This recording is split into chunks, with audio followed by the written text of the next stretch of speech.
안녕하십니까, 문플란TV입니다. 사실상 임기 마지막 해를 맞은 대통령 문재인이 집권당으로부터 치받치는 양상이 나타나 주목을 끕니다.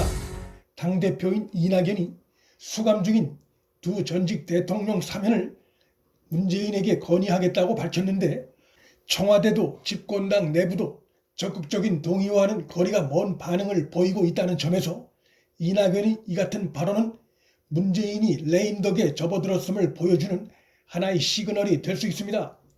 또한 사면권이 대통령의 고유 권한이란 점에서 이낙연의 발언은 비록 건의를 하겠다는 표현을 썼지만 결국은 대통령 문재인을 압박하는 것이기도 해 대통령 권한에 대한 일종의 도전의 성격이 있다고도 할 수 있습니다.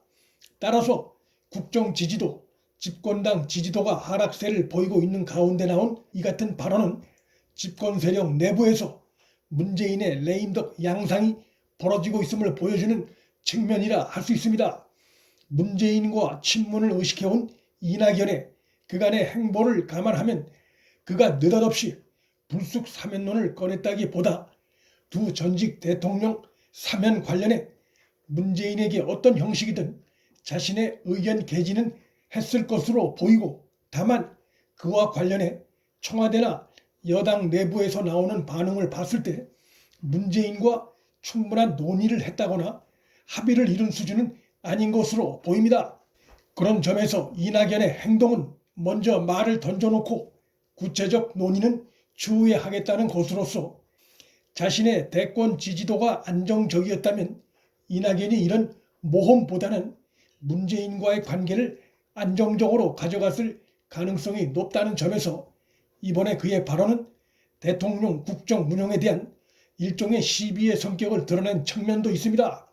이낙연은 지지도가 지속적으로 하락하고 있고 거품이 계속 꺼지고 있으며 무엇보다 재보궐선거에서 패배할 경우 그의 정치 생명은 거의 끝이나 다름없어 조심스러운 행보를 할 이유가 점점 사라지고 있는 상황입니다. 이번 파장으로 정치인 사면을 촛불 정신에 거역하는 것이냐 주장해온 문재인 정권은 향후 제 세력 간의 내분이 보다 가속화될 것이 전망됩니다. 여당 내의 강성 친문 세력들의 노골적인 반대 의사와 청와대와 당 게시판에 나타나는 강성 친문층의 이낙연 맹비난 발언 등이 심상치 않아 여권 내분이 가속화될 가능성을 뒷받침하는 뚜렷한 정황들입니다. 이낙연이 이미 발언을 던진 상태여서 만일 문재인이 끝내 그의 손을 들어주지 않거나 여권 내부의 반대 기류가 거세져 그의 제안이 무의로 돌아가게 될 경우 이낙연은 정치적으로 치명상을 입을 수 있어 자신의 주장을 관철시키려는 과정에서 여권 내홍과 내부는 갈수록 격화될 것이 예상됩니다. 국민의힘의 김종인 대표나 주호영 원내대표 등이 사면 관련해 사전에 전혀 들은 바가 없다고 하는 것을 보아 또 집권당 지도부에서도 처음 듣는다는 발언이 나오고 있는 것으로 봐서 이낙연이 문재인과 합의를 보지 못한 상태임을 보여주고 있고, 이런 상황 역시 여권의 내분이 격화될 것임을 전망케 하는 근거들입니다. 이번 사태로 이재명의 거부감을 갖고 있는 강성 친문층 내에서 이낙연도 이재명도 아닌 제3의 후보론이 보다 힘을 얻을 가능성도 있어 집권당 균열의 심화로 이어질 수 있습니다. 오랜 재판 과정에서 깊은 내상을 입은 김경수나 조국이나 그들이 정치판에 살아 돌아온다 해도 힘을 쓰기 어렵다는 것이 강성 친문의 고민이고, 따라서 이낙연에 실망한 강성 친문 지지층이 또 다른 인물 찾기에 나설 가능성은 얼마든지 있어 여권 균열은 심화될 수 있습니다.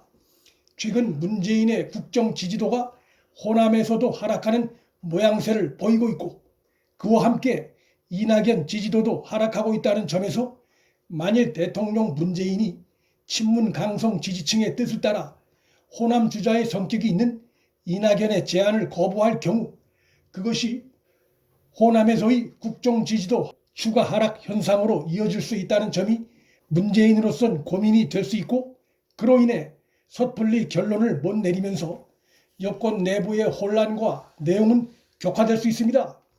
집권당은 이미 윤석열 총장 탄핵 문제를 놓고 내분을 겪고 있는 상태고, 여기에 두 전직 대통령 사면 문제까지 추가되면서 내분을 부추길 에너지가 쌓여가고 있는 상황입니다.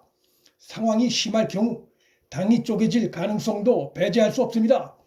지지도가 하락 중인 이낙연의 이번 행동이 현 정권으로부터 떠나가고 있는 중도층 표심을 잡으려는 승부수일 수도 있으나, 두 전직 대통령이 이미 수년째 복역 중이고 두 전직 대통령 사면이 현 정권이 주는 마치 수혜처럼 비춰질 가능성은 별로 없어 보입니다. 국민들이 문재인 정권에 대해 갖는 분노와 실망은 국민들의 삶에 고통을 주는 문 정권의 경제 무능의 문제, 검찰 개혁을 빙자한 검찰권 약화 시도 과정에서 오는 사회적 혼란, 부동산 혼란 문제, 그리고 백신 늑장 확보 등 코로나19 확산으로 인한 국민 불안 등이라 봤을 때 현 정권이 이 부분에서 국정 운영의 행태를 근본적으로 개선할 기미가 보이지 않고 있고, 백신 확보에서도 무능과 늑장 행보를 드러내고 있어 사면이 현 정권이나 이낙연에게 얼마나 효과가 있을지는 미지수고, 오히려 여권의 내분 가열로 이어질 것이 전망됩니다. 두 전직 대통령 사면이 야권 분열 노림수라는 주장은 설득력이 떨어집니다. 정의당 등을 제외한 야권에서 두 전직 대통령 사면 자체를 반대할 이유가 없고, 그런 주장도 나오지 않는 상황이어서 야권 분열 노림수라는 주장은 현실적으로 설득력이 없습니다. 결국 이낙연이 꺼낸 사면론은 친문 강성 지지층과 호남 지지층을 의식해야 하는 문재인으로선 섣불리 결론 내리기 어려운 사안이고, 여권 내부의 반발은 격화일로에 있어 지지도 위기에 몰린 이낙연이 던진 제안은 여권의 대형 자충수가 될 가능성이 큰 상황입니다. 향후 실시될 두 전직 대통령 사면 관련 여론조사 결과 찬성 여론이 높을 경우에도 친문 강성 지지층의 반발과 특히 이낙연에 대한 반발은 심화될 것이 예상되고, 만일 찬성 여론이 상대적으로 낮게 나온다면 집권 세력 내부의 사면 찬반 대치가 더욱 격화될 가능성이 있어 이낙연의 발언은 이래저래 여권의 내상을 심화시키는 쪽으로 작용할 가능성이 높게 전망됩니다. 문플란TV 여기서 마칩니다. 구독과 좋아요, 방송 공유는 방송 제작에 큰 힘이 됩니다. 시청해 주셔서 감사합니다.